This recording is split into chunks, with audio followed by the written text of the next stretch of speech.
ہم غلامان احمد رضا ارے کوئی بھی ہم سے جیتا نہیں سبيلا ذلك بأنهم كذبوا بآياتنا وكانوا عنها غافلين. صدق الله العظيم وصدق رسوله النبي الكريم الأمين ونحن على ذلك لمن الشاهدين والشاكرين والحمد لله رب العالمين. قال الله تبارك وتعالى في شان حبيبه مخبرا وآمرا إن الله وملائكته يصلون على النبي يا أيها الذين آمنوا صلوا عليه وسلموا تسليما. اللهم صل على سيدنا ومولانا محمد وعلى آل سيدنا ومولانا محمد وأصحاب سيدنا ومولانا محمد وبارك وسلم وصل عليه. تمام حضرت محبت سے ایک مرتبہ درود پیش فرما لیں. الصلاۃ والسلام علیک یا رسول اللہ وعلی آلک واصحابک یا حبیب اللہ. الصلاۃ والسلام علیک یا رحمۃ للعالمین وعلی آلک واصحابک یا خاتم النبیین. حمد و صلات کے بعد معزز و محتشم سامعین حضرات، علماء کرام، ثناخان مصطفیٰ اور دیگر میرے سنی غیور مسلمان بھائیوں، وقت مختصر ہے، استاد تشریف لا رہے ہیں. آپ نے انہی کا خطاب سماعت فرمانا ہے. میں بھی انہی کا خطاب سننے کے لیے یہاں حاضر ہوا ہوں. ظاہر جی ہمیں تو جو کچھ بھی ملا ہے انہی کے در سے ملا ہے. آپ لوگ شاید واقف نہ ہوں، میں تقریباً لاہور میں میرا علماء کے ساتھ وابستگی کا جو زمانہ ہے تقریباً 20-25 سال ہو گئے ہیں. میں نے جامعہ نظامیہ لاہور سے درس نظامی کیا ہے مکمل، اور درس نظامی کرنے کے بعد اسی جامعہ کے اندر میں تقریباً 4 سال پڑھاتا بھی رہا ہوں. اس کے باوجود میں کسی صاحب کا شکریہ اس بات سے ادا کرنا ضروری سمجھتا ہوں کہ میرا رب فرماتا وَأَمَّا بِنِعْمَتِ رَبِّكَ فَحَدِّثْ، کہ اللہ تبارک و تعالیٰ کی تیرے اوپر نعمت ہو جائے تو اس کو بیان کیا کر. نعمت بیان کرنے سے بڑھتی ہے تو ان کا یہ ہم پر احسان ہے. اور میں برملا یہ اعلان کر رہا ہوں کہ درس نظامی کر لینے کے باوجود، درس نظامی کا معلم و مدرس ہونے کے باوجود ہمیں اسلام کا پتہ نہیں تھا، ایمان کا پتہ نہیں تھا، کفر و اسلام کا پتہ نہیں تھا، دین اسلام کا پتہ نہیں تھا. اس وقت امت مسلمہ کو کیا مسائل درپیش ہیں خبر نہیں تھی. یہود و نصارہ کیا سازشیں کر رہے ہیں امت مسلمہ کے خلاف ہمیں خبر نہیں تھی. ہم لوگوں کو مستحبات پر لڑاتے تھے، فروعات پر لڑاتے تھے، نماز جنازہ کے بعد علا اسقاط پر لڑاتے تھے، دعاؤں پر لڑاتے تھے، اذان سے پہلے درود پر لڑاتے تھے. ہمیں بات کرنے کی تمیز نہیں تھی. میں خدا کی قسم اٹھا کر کہتا ہوں اس مرد مجاہد کی صرف مجھے 3 مجلسیں نصیب ہوئی ہیں تو جو علم مجھے سمجھ 25 سال میں نہیں آئی اللہ تبارک و تعالی نے مجھے صرف 3 مجلس میں عطا فرما دی. اور یہ بات کیوں نہ ہو، یہ بات کیوں نہ ہو. ارے ہم تو پھر بھی درس نظامی کیے ہوئے تھے، درس نظامی کی ہوا تھا، کچھ تھوڑی بہت سوجھ بوجھ تھی. میں خدا کی قسم اٹھا کر کہتا ہوں جب ہم چشتی صاحب کے پاس گئے میری پہلی وہاں ملاقات تھی استادوں کے ساتھ. جب میں وہاں پہنچا تو وہاں پہنچنے کے بعد میری ملاقات ایک شخص سے ہوتی ہے. وہ ایسی گفتگو کر رہا تھا کہ وہ گفتگو نہ میں نے مولویوں سے سنی ہے، نہ شیخ الحدیثوں سے سنی ہے، نہ مفتیوں سے سنی ہے، نہ پیروں سے سنی ہے. اس کی گفتگو میں نے سنی، میں حیران رہ گیا. اور میں سمجھا شاید یہ کوئی بہت بڑا مفتی ہوگا، بہت بڑا عالم ہوگا.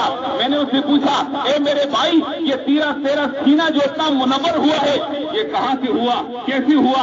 تیرے سینے میں یہ نور کہاں سے آیا؟ کیا تو کسی مدرسے کا فارغ ہے؟ کیا تو کسی مفتی کا شاگرد ہے؟ کہنے لگا، ہنس کر کہنے لگا استاد جی میں تو کھوتی ریڑھ چلا گئی. میں نے کہا پھر تجھے یہ معرفت کہاں سے ملی؟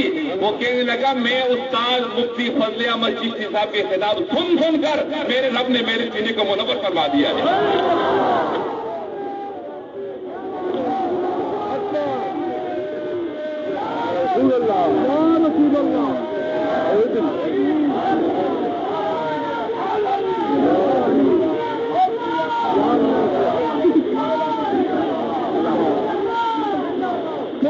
سامعین حضرات وہ کرنا آپ دیکھیں چشتی صاحب کی طرف وہی آئے گا جو حق کا پجاری ہوگا, حق کا ماننے والا ہوگا. کیوں یہاں ڈالر تقسیم نہیں ہوتے, یہاں دولت تقسیم نہیں ہوتی, یہاں پیسہ تقسیم نہیں ہوتا, یہاں تنظیموں کے ساتھ کوئی تعلق نہیں ہے.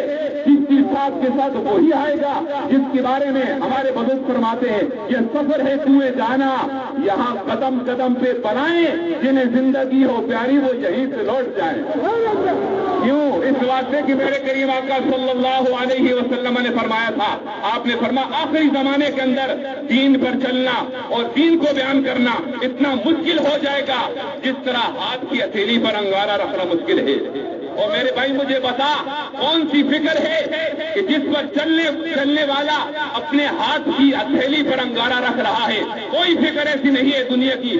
آج لوگ نماز کے مسائل بیان کرتے ہیں, حج کے مسائل بیان کرتے ہیں, زکات کی بات کرتے ہیں. ہم حج کو بھی مانتے ہیں, زکات کو بھی مانتے ہیں, لیکن میرے بھائی جب بھی باطل اور طاغوتی طاقتیں تیرے ساتھ نبرد آزما ہوتی ہیں, جنگ کرتی ہیں, نماز کی وجہ سے نہیں کرتی, روزے کی وجہ سے نہیں کرتی, حج اور زکات کی وجہ سے نہیں کرتی.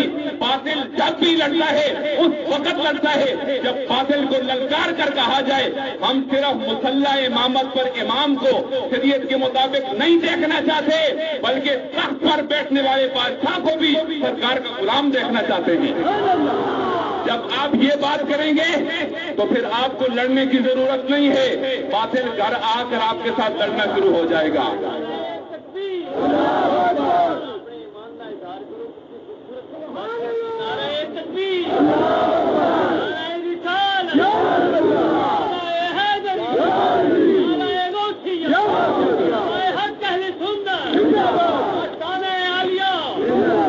محتشم سامعین حضرات مولوی بڑے دیکھے میں بڑے بڑے مولویوں کی مجلسوں میں بیٹھا ہوں, میری ساری زندگی مولویوں کے ساتھ گزری ہے.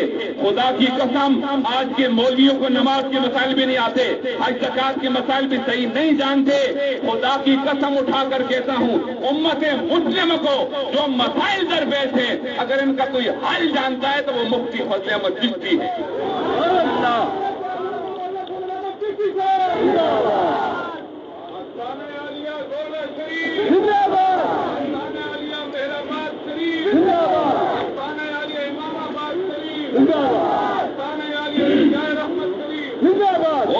غور فرمائے میں نے چند باتیں کرنی آپ کے سامنے, اپنے دل کے حال آپ کے سامنے سنانے ہیں. محتشم سامعین حضرات لوگ کہتے ہیں مسجد نماز, ہمیں اجازت ہے نماز پڑھنے کی, لہذا دین تو آزاد ہے.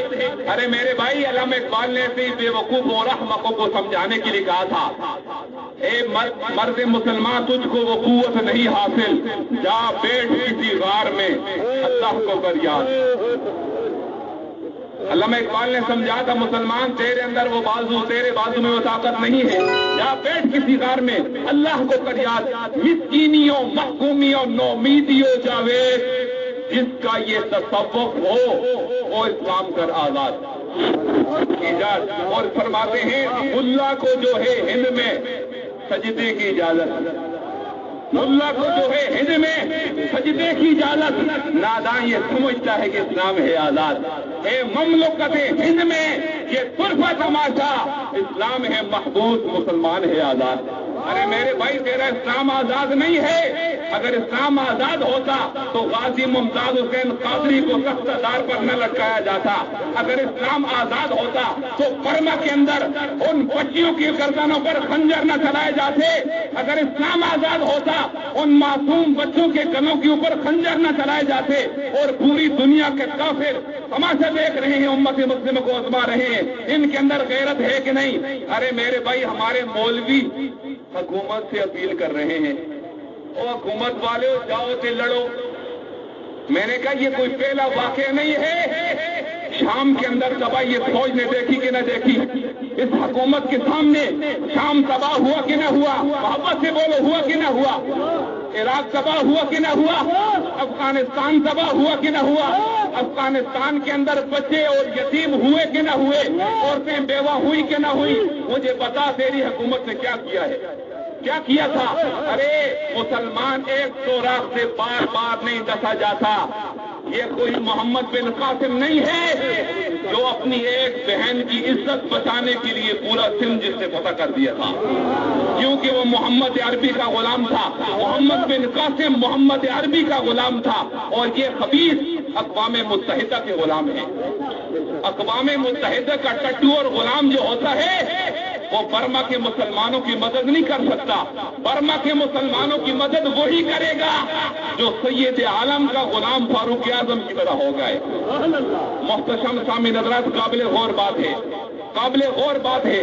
آج ہمارے لوگ ان سے اپیلیں کر رہے ہیں، میرے بھائی اس وقت دنیا کے اوپر تمام ممالک کے حکمران اور تمام ممالک کی فوجیں اگر پابند ہیں تو قرآن کی نہیں ہے، دین کی نہیں ہے، دین اسلام کی پابند نہیں ہے۔ یہ فوجیں اور حکومت اگر پابند ہے، اقوام متحدہ کی پابند ہے، اور تم مجھ سے بہتر جانتے ہو اقوام متحدہ کے اوپر جن کو ویٹو پاور کہا جاتا، کتنے وہ بولو واپس سے 5 کتنے ویٹو پاور جنہیں کہا جاتا ہے، کتنے ہیں؟ 5 ہیں، جن میں سے امریکہ ہے، چائنا ہے، روس ہے، فرانس ہے، اپنا برطانیہ ہے۔ یہ 5 ویٹو پاور ہیں۔ مجھے بتاؤ ان میں سے کوئی ایک بھی مسلمان ہے؟ بولو محبت سے کوئی ایک بھی مسلمان ہے؟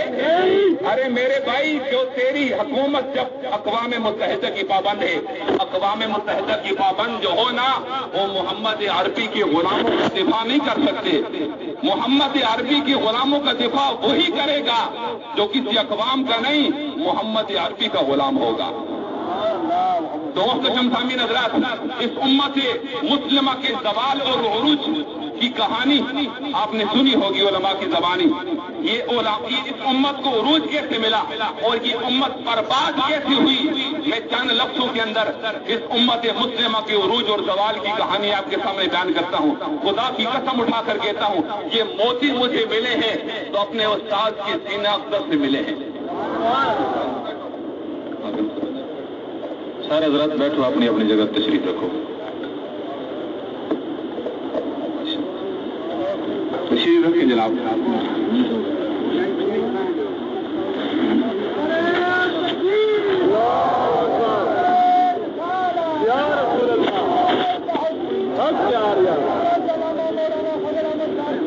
زندہ باد۔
قابل غور بات ہے، آج لوگ کہتے ہیں کہ مسجدیں آزاد ہیں، ہمیں حالانکہ مسجدیں بھی آزاد نہیں ہیں، کچھ چیز بھی آزاد نہیں ہے۔ لیکن دیکھیں علامہ اقبال رحمۃ اللہ تعالی علیہ جب یورپ میں گئے نا، تو یورپ میں جا کر انہوں نے ایک مسجد دیکھی مسجد علامہ اقبال نے۔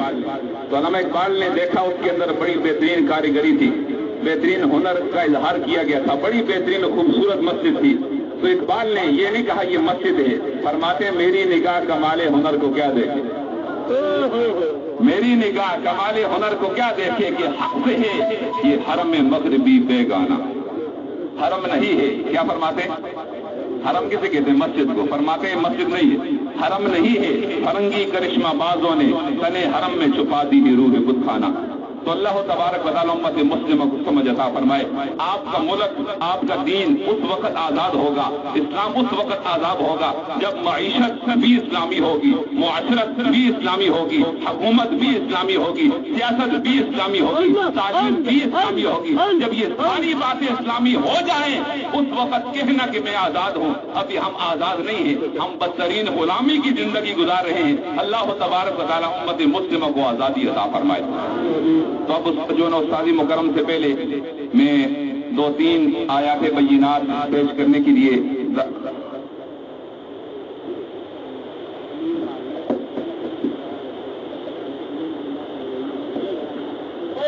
تو اب بلا تاخیر میں دعوت خطاب دیتا ہوں مفکر اسلام حضرت علامہ مولانا مفتی فضل احمد چشتی صاحب کو کہ وہ آپ کے سامنے تشریف فرما ہے، آپ کی قلوب اذہان کو قرآن و سنت کی روشنی میں منور فرمائے. ایک زوردار نعرہ لگا دیں، نعرہ تکبیر. زوردار نعرہ لگائیں تاکہ استادوں کو پتہ چلے کہ ذوق. نعرہ تکبیر، نعرہ رسالت، نعرہ تحقیق، علماء اہل سنت، مفتی فضل احمد چشتی صاحب، خواجہ محمد شفیع صاحب.